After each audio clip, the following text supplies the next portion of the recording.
Hello mga idol! Bago tayo magpatuloy sa kwento ni Yuseong ay mag-shoutout muna tayo.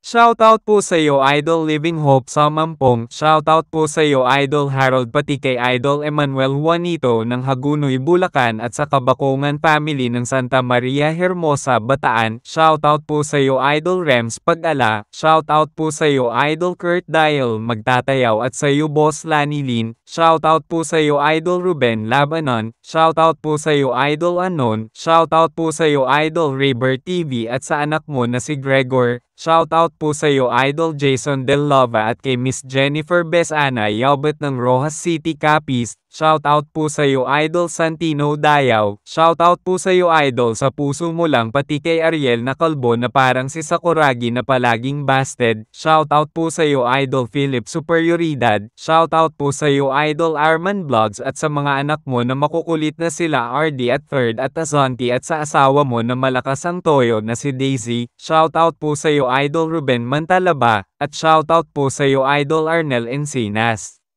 Maraming salamat sa patuloy na pagsuporta mga idol.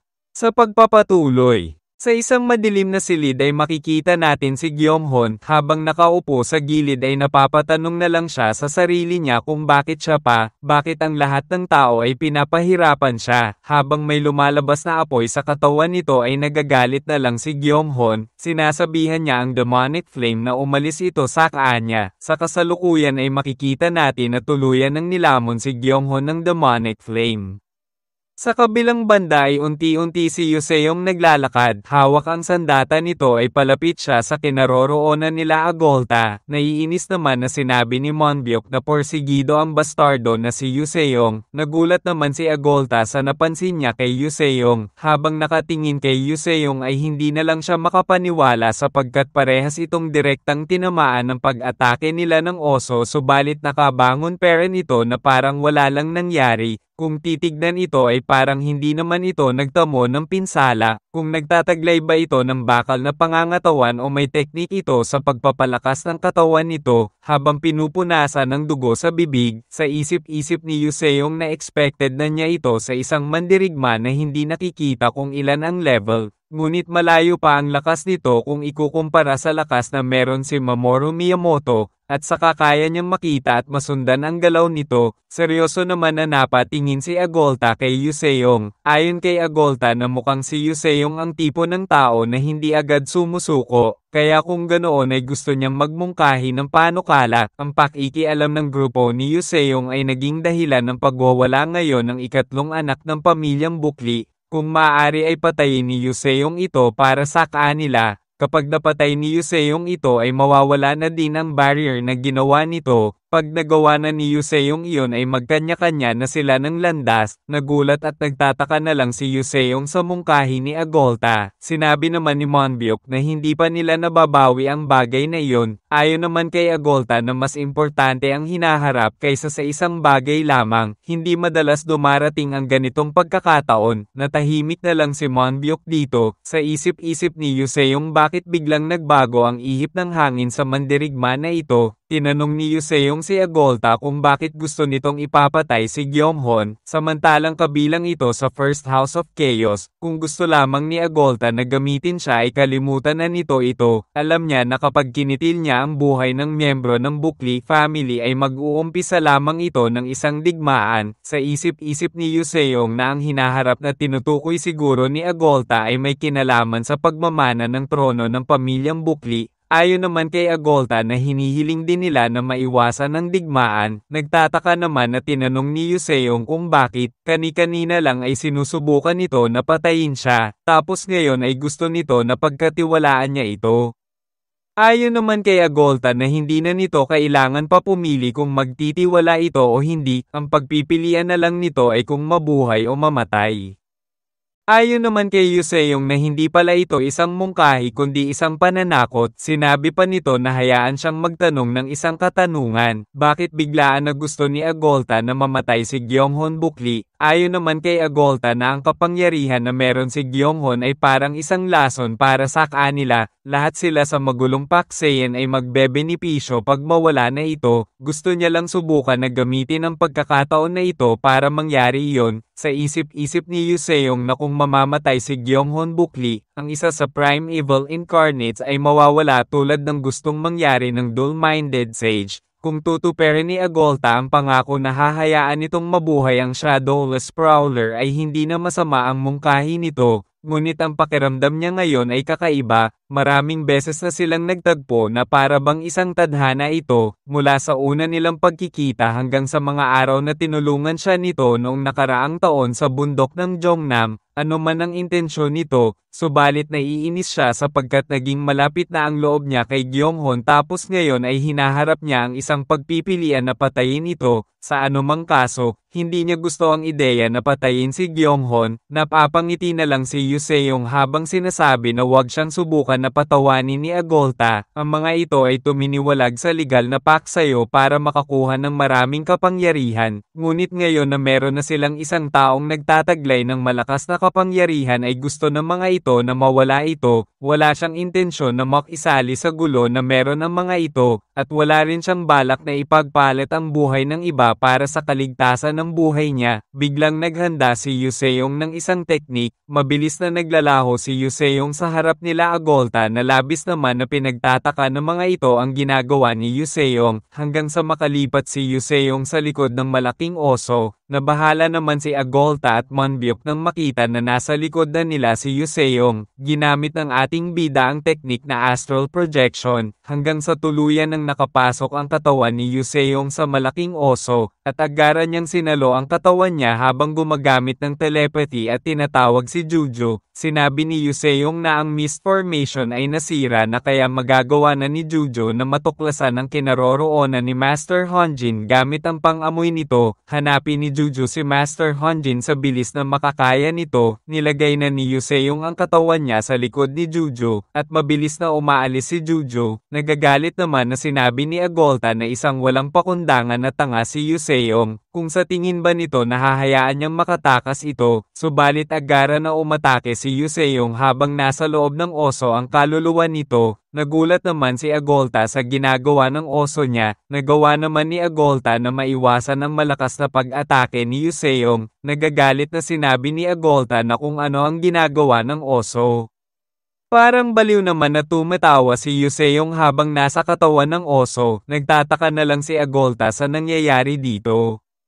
Sa isip-isip ni Agolta na kung bakit biglaan nagkaganito ang kinikilos ng alaga niyang oso, agara naman nilinggan ni Agolta ang mga lobo at inutusan ng mga ito na habulin sila. Juju na agara naman naintindihan ng mga lobo ang utos sa kanila, subalit nakangiti na hinaranggan ni Yu Seong ang mga lobo habang sinasabihan na kung ang akala ba ng mga ito ay hahayaan niyang makaalis ang mga lobo na ito. Agara naman na humabol ang mga underworld eagle papunta kala Juju, kahit na ang ibang mga lobo ay nagawa na makalagpas kay Yu Seong at mabilis na hinahabol na sila Juju. Agara naman na sumugod si Agolta papunta kay Yu Seong, at pinigilan ito makagalaw sa pamamagitan ng pagsakal dito na nanggaling sa likod na kinagulat naman ni Yu Seong, at malakas na hinihilan ni Agolta si Yu Seong kaya napapamura na lang ang ating bida sapagkat hindi na siya makagalaw pa, hanggang sa hinayla na ni Agolta ito para ibagsak na kinagulat at kinabahala din ni Monbyuk ito, at tuluyan ng bumagsak si Yu Seong sa lupa ng napakalakas, at dahil sa pagkabagsak na iyon ay nakabalik na ang kaluluwa ni Yu Seong sa katawan nito. Nakangiti na sinabi ni Yu Seong na gumana ang plano niya. Nagawa nilang makatakas sa ngayon. Ang astral projection na teknik ay gumagana lamang sa mga target na mayroon na mas mababa na willpower kaysa sa kanya. Kahit na gaano pa ang mga ito kalakas, kung ang willpower naman nito ay mas mahina kaysa sa kanya ay gagana ang teknik ng walang pagkakamali, ngunit hindi niya pa ito nasubukan sa isang tao sapagkat nagdadalawang isip siyang pumasok sa isip ng ibang tao. Anuman kaso hindi pa rin niya alam kung ilang pagitan ng level ang kailangan para gumana ang teknik na ito.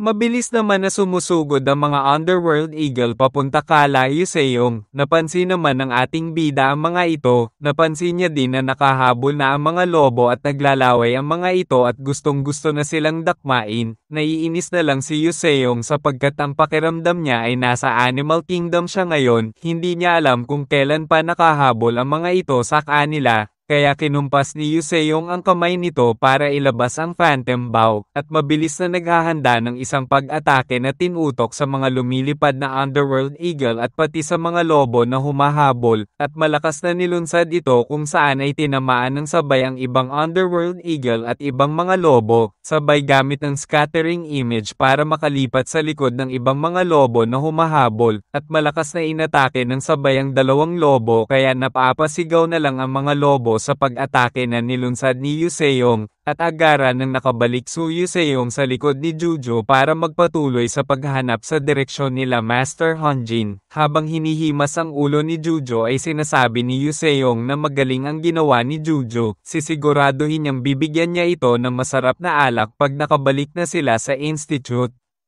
Napapangiti na lang si Jujo sa papuri ni Yuseong. Samantalang sa hindi kalayuan ay nakikita na ni Yuseong ang nangyayaring labanan. Hindi na lang makapaniwala si Yuseong sa matinding labanan ni Master Honjin at Gyeonghon. Habang papalapit ay nararamdaman na din niya ang init na lumalabas sa mga apoy ng dalawa. Nakikita niya ang matinding salpukan ng dalawang malalakas na apoy at parehong walang nagpapatalo sa dalawa. Patuloy na nagpapalitan ng pag-atake ang dalawa at kada atake ng mga ito ay ramdam sa buong paligid ang lakas ng bawat atake. Hindi na lang makapaniwala si Yuseong sa nasasaksihan niyang labanan. Walang gustong magpatalo sa mga ito. Kada hampas ng mga espada ay may layunin na patayin ang isa't isa. Makikita sa mga hitsura ni Gyeonghon na tuluyan na itong nilamon ng demonic flame. Habang si Master Honjin naman ay nahihirapan sa laban na meron siya ngayon, napapalunok na lang ng laway si Yuseong habang nakatingin sa dalawa. Sa isip-isip ni Yuseong na isang matinding labanan ang nasasaksihan niya, matagal-tagal na rin noong nakita niya si Master Honjin na gumamit ng ganitong karami na ki ito. Ngunit agara na naghanda si Yuseong ng isang pag-atake gamit ang Phantom Bow, at habang nakatutok ang pag-atake nito ay sa isip-isip ni Yuseong na hindi ito ang oras para manood lang siya, at malakas na nilunsad ni Yuseong ang pag-atake papunta kay Gyeonghon. Nabahala naman si Gyeonghon nang makita na malapit nang tumama sa kanya ang pag-atake ni Yuseong. Subalit bago pa ito tuluyan na tumama sa kanya ay nasunog ang araw ng apoy ni Gyeonghon, at mabilis na naglaho si Gyeonghon para lumapag sa lupa sa harap ni Yuseong. Nabahala naman si Master Honjin nang makita ito kaya sinigawan nito si Yuseong at tinatanong kung bakit nandirito ito. Dapat ay umalis na ito sa mga oras na nawala na ang barrier. Matigas talaga ang ulo nito. Makikita natin si Gyeonghon na naghahanda na para umatake, at mabilis itong sumusugod papunta kay Yuseong habang nanlilisik ang mga mata nito. Mabilis naman na sumugod si Master Honjin at napapamura na lang ito habang nag-aalala kay Yuseong. Nakangiti naman na sinabi ni Yuseong na huwag mag-alala si Master Honjin sapagkat hindi siya pumunta dito nang hindi handa. Sabay kumpas ng kamay nito, at tinutok nito ang kamay niya papunta kay Gyeonghon. Nakangiti na sinabi ni Yuseong na si Master Honjin na ang bahala sa katawan niya kapag nawalan na siya ng malay. Nagulat at napapatanong na lang si Master Honjin kung ano ang ginagawa ni Yuseong. Kahit na si Gyeonghon ay nagtataka na lang din sa ginagawa ni Yuseong habang papasugod ito. Nakangiti na ginamit ni Yuseong ang astral projection. Ngayon niya palang ito masusubukan gamitin sa tao.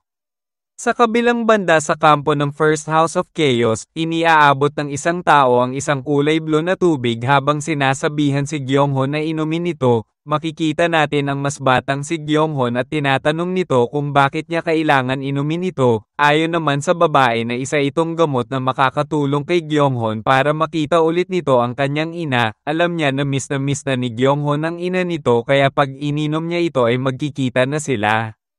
Ayon naman kay Gyeonghon na isang lason ito, kung sa tingin ba nito na hindi niya alam na lason ito, nakangiti naman na sinabi ng kapatid ni Gyeonghon na ang nanay nito ay patay na at kasalanan lahat ito ni Gyeonghon. ngunit gusto ni Gyeonghon na makita ulit ang kanyang ina. Hindi ba nito maintindihan na ang tanging paraan para makita ulit nito ang kanyang ina ay ang pag-inom ng lason na ito? Agara naman na hinampes ni Gyeonghon ang lason sa kamay ng kapatid niya, at mabilis itong tumatakbo habang umiiyak at nagagalit. Napalingon naman si Yuseong sa pag-alis ni Gyeonghon, napansin niya ang isang bagay, at habang ginagalaw ang mga kamay niya, ay napagtanto ni Yuseong na ito ay ang mga alaala ni Gyeonghon Bukli. Nakikita niya ang natapon na tubig na may lason sa sahig.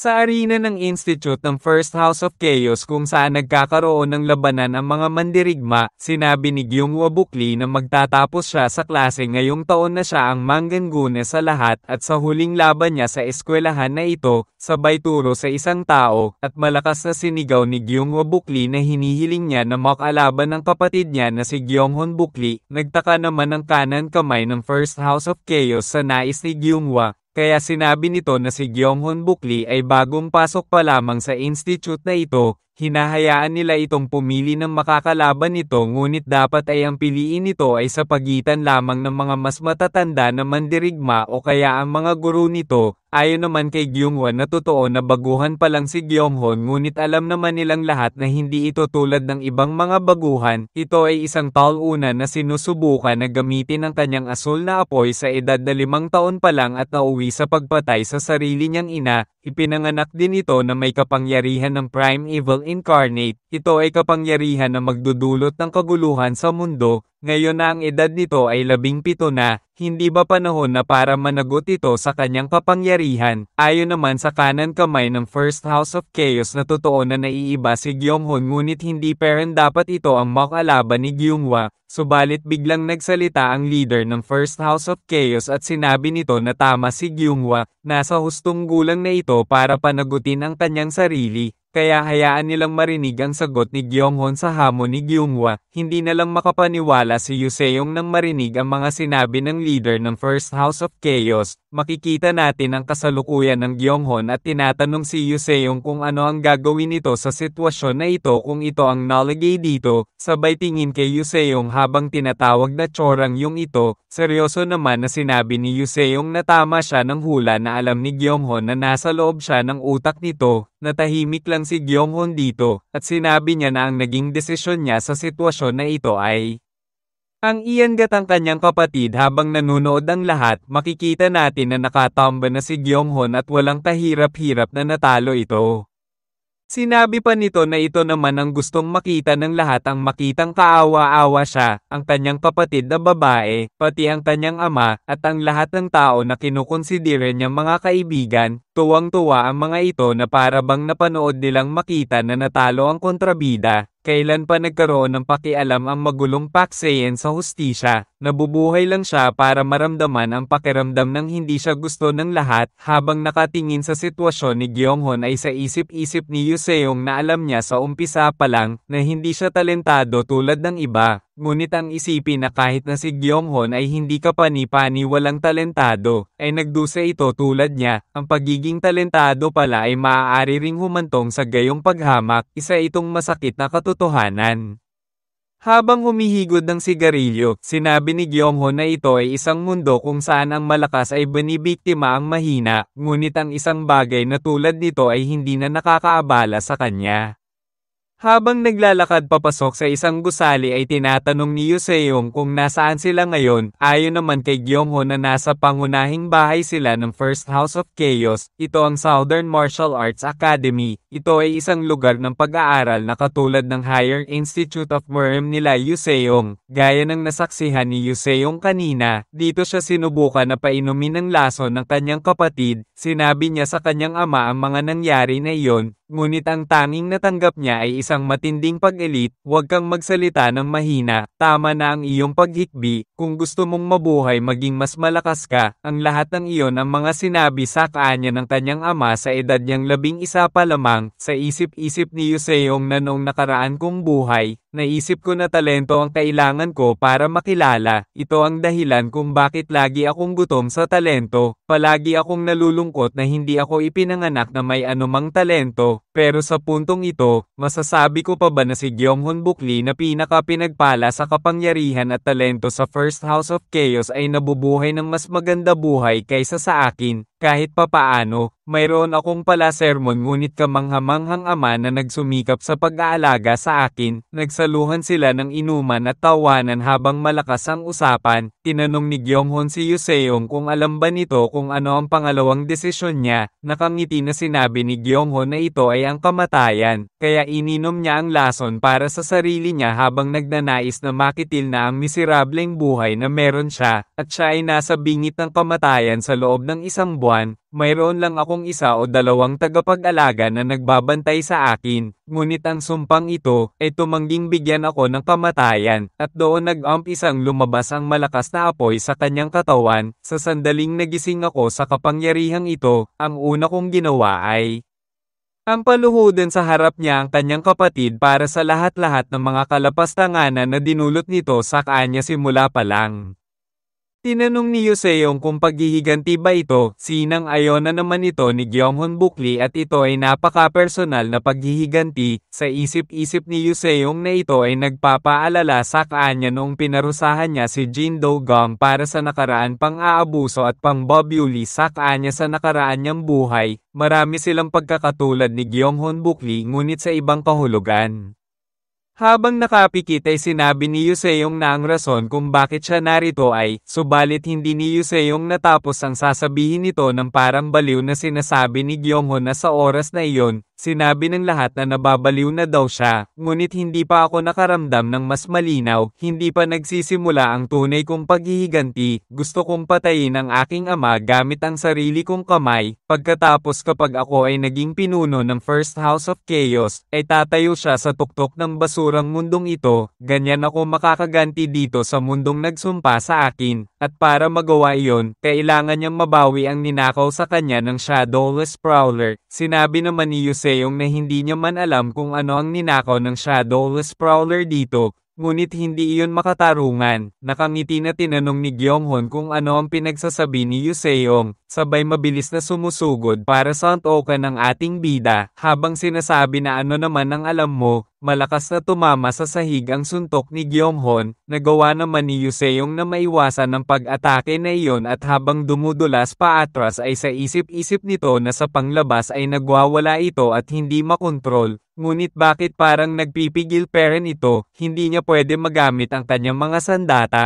mukhang kailangan niya lang umasa sa kanyang katawan para lumaban. Ang lugar na ito ay naiiba sa Infinite Self-Transcendence Barrier ng Dull-Minded Sage. Napataas naman ng kilay si Yuseong nang makita ang ginagawa ni Gyeonghon, agaran siyang napatalon at muntikan ng tamaan ng pag-atake ni Gyeonghon, samantalang habang nasa ere ay hindi na lang makapaniwala si Yuseong sa nakikita niyang ginagawa ni Gyeonghon, nabahala na lang si Yuseong dito, malakas na nilunsad ni Gyeonghon ang kanyang apoy papunta kay Yuseong na nagawa naman ng ating bida na bahagyang maiwasan ito, sa isip-isip ni Yuseong na dito sa lugar na ito ay pwede pa rin nilang gamitin ang mga pag-atake na ginagamitan ng ki, at para sa tulad niya na may mahinang ki at dalubhasa sa pamamaraan ng armas, maaaring ito ang pinakamasamang sitwasyon na meron siya.